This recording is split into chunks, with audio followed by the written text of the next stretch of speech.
বন্যায় আমরা মানুষের দিকে নজর দিতে গিয়ে পশুদের প্রতি অনেকে আমরা নজর দিই না, কথা বলে না। এই যে ত্রাণের ব্যাপারে খেয়াল করেন, হয়তো বা পানি নেমে যাবে 3 দিন 4 দিনের মধ্যে, আল্লাহ মাফ করুক, আমরা দোয়া করি যে আজকের মধ্যেই যেন পানি নেমে যায়, আমিন বলেন। হাজার হাজার মহিষ, গরু, ভেড়া, কুকুর, মুরগি, এরও তো বিপদে, এদেরও তো রূহ আছে।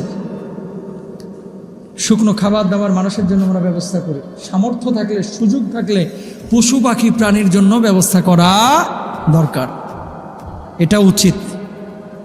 তা আল্লাহ সুবহানাহু ওয়া তাআলা বলল, জমিনের উপরে যা আছে, জমিনের উপরে মানুষ আছে, এদের উপরে যদি আমরা দয়া করি, আল্লাহ সুবহানাহু ওয়া তাআলা আমাদের উপরেও দয়া করবেন, আল্লাহ আমাদের উপরে দয়া করবে ইনশাআল্লাহ। বলেন নবীজি সাল্লাল্লাহু আলাইহি ওয়াসাল্লাম কি বলছেন? মাসালুল মুমিনিনা ফি তাওয়াদ্দিহিম ওয়া তারাহুমিহিম ওয়া তাআতুফিহিম মাসালুল জাসাদি ইযা ইশতাকা মিনহু উযুন তাদাআ লাহু সাইরুল জাসাদি বিস-সাহরি ওয়াল হুম্মা। নবীজি কি বলছেন? রাসূল আকরাম সাল্লাল্লাহু আলাইহি ওয়াসাল্লাম বলেছেন, মুমিনদের উদাহরণ তাদের পারস্পরিক ভালোবাসা, দয়াদ্রতা, সহানুভূতির দিক থেকে একটা মানব দেহের মতো। যখন তার একটা অঙ্গ আক্রান্ত হয় তখন যেন সমস্ত দেহ ডেকে আনে তাপ এবং অনিদ্রা। দেহের একটা অঙ্গ আক্রান্ত হলে যেমন পুরো শরীর ব্যথিত হয়, ফেনীতে, কুমিল্লায়, চট্টগ্রামে, বান্দরবানে, খাগড়াছড়িতে, রাঙ্গামাটিতে কোনো একজন মানুষ মুসলমান যদি আক্রান্ত হয় যেন গোটা দেহটা আক্রান্ত হয়ে যায়, ঠিক কিনা?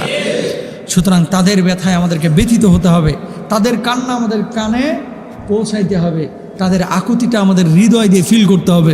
কিন্তু আমাদের অনেক মানুষ আছে ভাই, দুঃখজনক হলেও সত্য, ওখানে কি হচ্ছে হোক, আমি তো ভালো আছি, ও মুনাফিক, কথা বলেন ঠিক কিনা? এরকম অনেক মানুষ আছে, কিন্তু আমি আগেও নাই, পিছেও নাই, ওদিকেও নয়, এদিকেও নাই, দানেও নাই, খেদমতেও নাই, ও কাজকর্মেও নাই, ও স্বেচ্ছাসেবকদের সাথেও কোনো জায়গায় নাই, ও আল্লাহর কাছে একটু দোয়া করবে, এটা আবার চিন্তা করে দোয়াটা করবো, দোয়া আবার ফুরে যায় কিনা। জুতা দিয়ে মাথায় মেরা চারা ফাটায় ফেলা উচিত, ঠিক কিনা ভাই? এরকম কিছু লোক আছে না, দোয়াটাও পর্যন্ত করে না, বুঝছেন? হিংসাত্মক মনোভাব। আর কিছু লোক তো এখন মনে মনে ভাবতেছে, আন্দোলন করবি না, কর, কথা বুঝেন নাই? আন্দোলন করবি না, এখন কর। এগুলো না প্রিয় ভাইরা আমার, শুনেন, দল আপনি যেটাই করেন না কেন, আওয়ামী লীগ, বিএনপি, জাতীয় পার্টি, জামাত, দল আপনি যেটাই করেন না কেন, আপনার প্রথম পরিচয় আপনি মানুষ। আপনার প্রথম পরিচয় কি? মানুষ। এটা আপনাকে মাথায় রাখতে হবে, তাহলে মনুষ্যত্ববোধ ভিতরে জাগ্রত হবে। আর এটা যদি না থাকে কোনোদিন মানুষ হতে পারবেন না। নাম থাকবে মানুষ, কিন্তু কুকুরের চাইতে অধমে পরিণত হবে সে মানুষ, ঠিক না? মনুষ্যত্ববোধ যার ভিতরে নাই, সে কিসের মানুষ? অন্যের বিপদে যদি আপনার হৃদয়টা না কাঁদে, আপনি কিসের মানুষ? কথা বলেন ঠিক না? ছাত্ররা যখন এই যে বুকে গুলি খেয়ে খেয়ে রাস্তায় পড়েছিল, তারপরেও কিছু লোক দালালি করছে, নামছিস কে রাস্তায়, নামছিস কে? অধিকারের জন্য নামা, সে যার সামনেই হোক না কেন, এটা কিন্তু আপনার শুধু ব্যক্তিগত দায়িত্ব না, এটা আপনার ঈমানি দায়িত্ব। কথা বুঝতে পেরেছেন? সুতরাং মনুষ্যত্বের মানুষ হতে হবে। দল কানা হওয়া যাবে না, পীর কানা হওয়া যাবে না, হুজুর কানা হওয়া যাবে না, অন্ধভক্ত হওয়া যাবে না, আকল দিয়ে, বিবেক দিয়ে কাজ করতে হবে, ঠিক না? প্রিয় ভাইরা আমার, এগুলো মাথায় রাখতে হবে, মনুষ্যত্বের মানুষ হতে হবে। আল্লাহ তাআলা বোঝার তৌফিক দান করুক।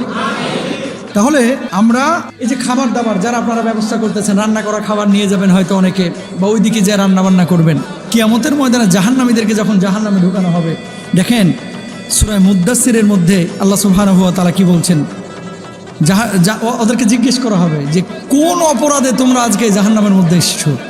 তখন এরা একটা কথা বলবে, ওয়ালাম নাকু নুতআইমুল মিসকিন, আমরা মিসকিনদেরকে খাবার খাওয়াই নাই। কথা বুঝলেন? কারণ আপনি কাকে সাহায্য করতেছেন? অনেক সময় এই সাহায্যের কথা শুনলে অনেক ব্যক্তিত্ব সম্পন্ন লোক আবার এই প্যাকেট নিতে চায় না, কথা বলেন না কেন? যখন দেখে যে সাহায্য সহযোগিতা, কিছু মানুষ আছে যা দিবেন ও বাঁশ দিলেও নেয়, আম দিলেও নেয়, কাঁঠাল দিলেও নেয়, যদি লোহা লক্ষ্যরও দেন হেও নেই, মানে যা পাবে। আর কেউ কেউ তো আছে যারা হাত পাততে লাগে না, আর কি খারাপ লাগে না, ওই একাই 10-15টা বস্তা এখানে নেয়, ওখানে নেয়, ওখানে নেয়, ওখানে নেয়, সারাদিনে কিন্তু কালেকশনের উপরে আছে। আর ব্যক্তিত্ব সম্পন্ন অনেক লোক আছে যারা চাইতে হাত পাততে লজ্জাবোধ করে, কথা বুঝতে পেরেছেন? এই মানুষগুলোকে ক্লিক করতে হবে, যে মানুষগুলো চাইতে লজ্জা পায়, এই মানুষগুলোর দ্বারে দ্বারে গিয়ে পৌঁছে দেওয়ার চেষ্টা করতে হবে ইনশাল্লাহ, বলেন। আর সাহায্য সহযোগিতা এগুলো মেনশন করার দরকার নাই, ঢাকাবাসীর পক্ষ থেকে ফেনীবাসী ভাইদের জন্য আমাদের পক্ষ থেকে উপহার, আমাদের পক্ষ থেকে ফুড প্যাক, আমাদের পক্ষ থেকে হাদিয়া, এই ধরনের কথা বললে নিতে কিন্তু অতটা সমস্যা হয় না। কথা বুঝতে পেরেছেন? এগুলো আমরা খেয়াল করবো ইনশাল্লাহ। বলেন। ওই জায়গাটায় নিজেকে একটু কল্পনা করেন কেমন। ধরেন আপনি এরকম আল্লাহ না করে বন্যায় বিপর্যস্ত, আপনি আপনার ছেলে মেয়ে নিয়ে ছাদের উপরে আছেন, এই সময় আপনার চাইতে বয়সও অল্প, আপনার চাইতে চ্যাংড়া পোলাপান ফেনী থেকে আইছে, কাকা এই যে সাহায্যটা নেন, এই সাহায্যটা নেন, এরকম হয়। তখন একটু বিবেকে বাঁধে, কারণ বাচ্চা কাচ্চা আছে তো, বাচ্চা কাচ্চা তখন মনে করে যে আব্বা আপনি কি ফকির। কথা বুঝতে পেরেছেন? অনেকে বুঝে না তো, ছোট মানুষ তো। এই সাহায্য টাহায্য এগুলো না বলে গিফট, হাদিয়া, উপহার ইনশাল্লাহ বলেন। আল্লাহ তৌফিক দান করুক। কুল ইয়া ইবাদিয়াল্লাযীনা আসরাফু আলা আনফুসিহিম লা তাকনাতু মির রাহমাতিল্লাহ। আল্লাহর রহম থেকে নিরাশ হবেন না। অনেকেই হয়তো মনে মনে ভাবতেছেন, নামাজ পড়ি, রোজা করি, হজ করি, যাকাত দিই, তারপরও আল্লাহ এত বিপদ আমাদেরকে দেয় কে? এই বন্যা আমাদেরকে না দিলে আল্লাহ পারতো না? এরকম কিন্তু অনেকে মনে মনে ভাবে। খেয়াল করবেন, আসাদ্দুন নাসি বালাআন আল আম্বিয়া। খেয়াল করেন, মানুষকে আল্লাহ রাব্বুল আলামিন যাকে যত বেশি ভালোবাসেন তাকে তত বেশি বিপদ আপদ দেন। পৃথিবীর বুকে সবচেয়ে বেশি বিপদ আপদ দিচ্ছে নবী আম্বিয়া আলাইহিস সালাতু ওয়াস সালাম। বুঝছেন? ইব্রাহিম নবীকে আগুনে নিক্ষেপ করা হয়েছে, আমার পেয়ারা নবীকে তাইফে রক্তাক্ত করা হয়েছে, ওহুদে রক্তাক্ত করা হয়েছে। আইয়ুব নবীর শরীরে ঘা হতে হতে এমন পর্যায়ে চলে গেছে, জিহ্বায়ও ঘা ধরে গেছে। বিপদ ছোট ছিল না বড়? বড়। ইউনূস আলাইহিস সালাতু ওয়াস সালামকে আমাদের এখানে হচ্ছে বন্যা, আর ওনাকে সাগরে ফেলে আবার মাছ দিয়ে গিলে ফেলাইছে। আল্লাহু আকবার বলেন। মাছ দিয়ে আবার কি করে ফেলাইছে? গিলে ফেলাইছে। মাছের পেটের মধ্যে আল্লাহ সুবহানাহু ওয়া তাআলা, নবী তো আল্লাহ আপনি ছাড়া কেউ উদ্ধার করার এখন নেই, লা ইলাহা ইল্লা আনতা সুবহানাকা ইন্নী কুনতু মিনাজ জালিমিন। যেখান থেকে এই দোয়াটা আসছে, দোয়া পড়লেন, আল্লাহ বললেন, ইউনূস রে, আমি যে আল্লাহ তোমাকে পানিতে ফেলায়া মাছের পেটের মধ্যে ঢুকাইছি, সে আল্লাহ রব্বুল আলামিন মাছের পেটের মধ্যে বমির ভাব তুলে আমি আল্লাহ রব্বুল আলামিন আবার তোমাকে শুষ্ক সাধারণ নিরাপদ স্থানে তোমাকে উগলিয়ে দিলাম। বরং সুবহানাল্লাহ। ইউনূস নবীকে যখন পেটের মধ্যে মাছ নিয়েছিল, তার ভিতরে জ্বালা পোড়া তৈরি হয়ে গেছে, শুরু হয়ে গেছে। কখন এরা বাইর করবো? আমি তো শান্তি পাইতেছি না। আর কিছু খানা আছে না, ফুড পয়জন যখন হয়, খাওয়ার পরে খাইছেন কিন্তু দাঁত দিয়ে যখন চাবাইছেন দাঁতে ধার দিয়ে ভাই আরামে মসমসে একেবারে চাবায় চুবায় খায়া আর ঘুমাইতে পারেন না। এদিকে গুল্লো ব্যথা, ওদিকে গুল্লো ব্যথা, আর খালি আওয়াজ হয় পেটের মধ্যে গড় গড় করে। কথা বলেন, আছে না নাই? এখন মজা করে খায়া লাইছে ইউনূস নবীকে, পেটের মধ্যে এখন জ্বালা পোড়া শুরু হয়ে গেছে।